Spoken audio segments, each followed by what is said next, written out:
بسم الله الرحمن الرحيم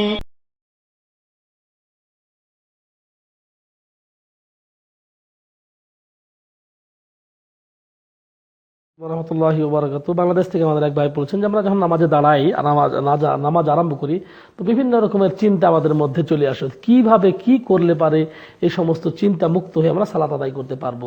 এরকম চলে আসে শয়তানের ওয়াসওয়াসা। এটা আপনাকে এই জন্যে বলবো তাহজিরুল কলব, আপনার সব সময় ইতমিনানের সাথে যখন যে দোয়াগুলো পড়বেন, যখন যে কেরাতগুলো পড়বেন, সেই দিকে খুব দৃষ্টি বা মনোযোগ দিয়ে পড়বেন। তাহলে আপনার বলবো যে এরকম হবে না। ডান বামে যদি তাকাতাকি করেন, ডান্ডা যদি তাকাতাকি করেন, ধান্দা দেখেন, তাতে অনেক সময় শয়তান বিভিন্ন কথা মনে করিয়ে দেয়।